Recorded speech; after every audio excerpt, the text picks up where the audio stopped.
한국개발연구원 딥 진단 2030년대 한국 잠재 성장률 0%대 진입 2040년대에 마이너스 전환 가능성 우리나라 경제가 물가 상승을 유발하지 않으면서 달성할 수 있는 최대 성장 능력 즉 잠재 성장률이 심상치 않다는 분석이 나왔습니다.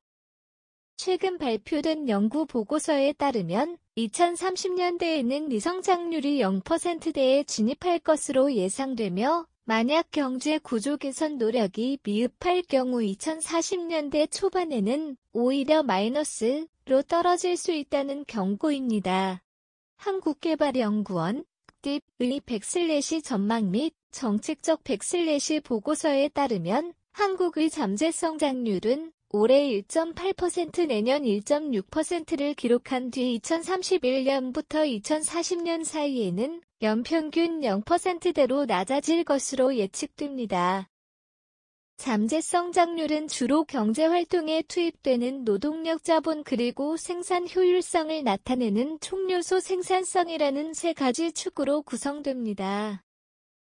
사진 출처 한국 경제 성장률 전망대 제공 고령화와 생산성 저하가 성장 발목 구조개혁을 통한 반등 모색 시급 D는 최근 한국 경제의 성장세 둔화 원인으로 글로벌 금융위기 이후 노동 투입과 생산성 증가 속도가 느려진 점을 지목했습니다.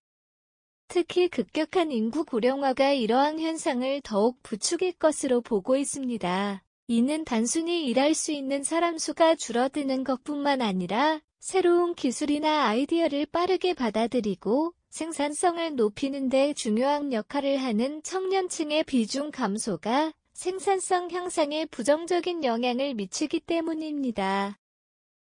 이러한 잠재 성장률 하락 추세에 맞서기 위해 D는 생산성을 끌어올리는 노력이 절실하며 이를 위해 기업 활동을 제약하는 규제를 완화하고 노동시장의 유연성을 확대하는 등 경제 전반의 구조를 개혁하는 것이 시급하다고 강조했습니다. D의 분석 시나리오에 따르면 현재 수준의 생산성 증가율 연 0.6%이 유지된다는 백슬래시 하에서는 잠재 성장률이 2025에서 2030년에 1.5%, 2031에서 2040년에 0.7% 그리고 2041에서 2050년에는 0.1%까지 점진적으로 낮아질 것으로 전망됩니다. 하지만 만약 구조개혁 노력이 지연되어 생산성 증가율이 연 0.3% 수준으로 더 둔화된다면 백슬래시 잠재 성장률은 2030년대에 0.4%로 떨어지고 2040년대에는 0.3%로 역성장할 가능성까지 내포하고 있습니다.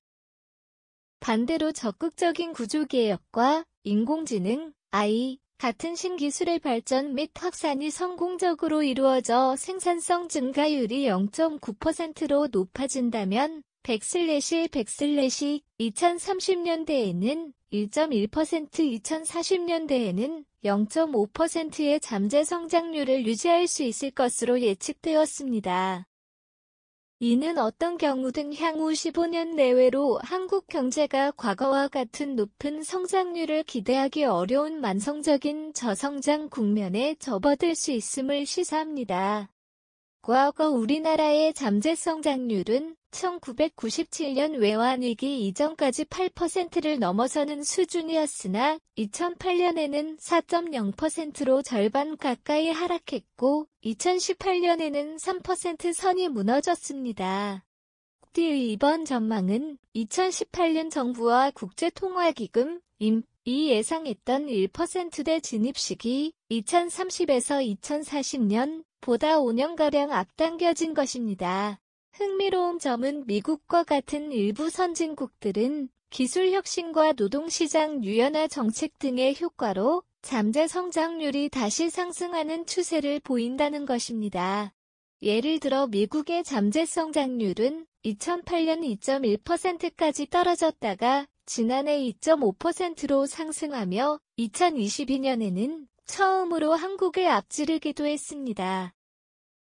이는 구조개혁 노력이 성장에 긍정적인 영향을 미칠 수 있음을 보여줍니다. 노동, 자본, 생산성 모두 흔들리는 한국 경제 미래 성장 경로의 향방은 물음표 한국의 잠재 성장률이 빠르게 하락하는 주된 이유로 저출산, 고령화 문제에 대한 대응과 경제 구조 개선 노력을 오랫동안 미뤄온 점을 꼽습니다. 우리보다 먼저 인구 고령화를 겪은 일본 역시 2019년 1.0%였던 잠재 성장률이 2024년 0.2%로 하락한 바 있습니다. 급격한 인구 고령화는 앞서 언급한 잠재 성장률의 구성 요소 중 노동 투입과 총요소 생산성에 직접적인 영향을 미칩니다. 통계청 인구 전망에 따르면 2019년 3,763만 명이었던 15세부터 64세까지의 생산 가능 인구가 2021년부터 2050년까지 약 1,290만 명 감소할 것으로 예상됩니다.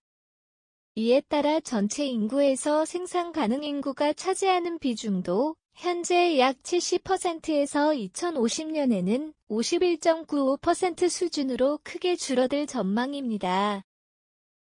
띠는 이러한 노동력 감소가 2040년대 잠재 성장률을 무려 0.8%포인트 끌어내리는 요인이 될 것으로 분석했습니다.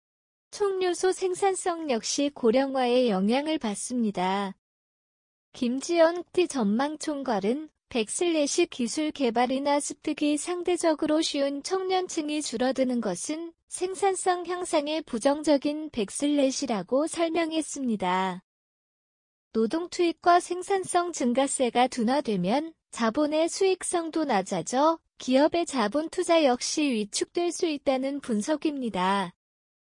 즉 잠재 성장률을 구성하는 세 가지 요소 모두가 악화될 수 있는 상황에 직면한 것입니다. 미래 한국의 1인당 국민소득 또한 총요소 생산성이 얼마나 향상되느냐에 따라 크게 달라질 것으로 보입니다. 2050년 한국의 1인당 국내 총생산 GDP은 기본 시나리오에서 48,000달러 낙관 시나리오에서는 53,000달러로 예상되는 반면 비관 시나리오에서는 44,000달러에 그칠 것으로 전망됩니다. 이는 지난해 36,113달러, 대비 증가율이 18.9%에서 42.6%까지 벌어질 수 있음을 의미하며 생산성 향상 여부가 미래 국민 생활 수준에 큰 영향을 미칠 것임을 보여줍니다. 띠는 이러한 전망을 바탕으로 생산성을 회복시키기 위한 구조 개혁 노력을 서둘러야 한다고 거듭 강조했습니다. 정규철 경제전망실장은 백슬래시 노동시장 구조나 경쟁을 제한하는 각종 규제들을 개선하여 총요소 생산성을 높이는 데 정책 역량을 집중해야 백슬래시고 말했습니다. 또한 줄어드는 노동력을 보완하기 위해 여성의 일, 가정 양립을 지원하고 고령층의 경제활동 참여를 늘리며 필요한 경우 노동시장 개방 노력도 지속해야 한다고 덧붙였습니다.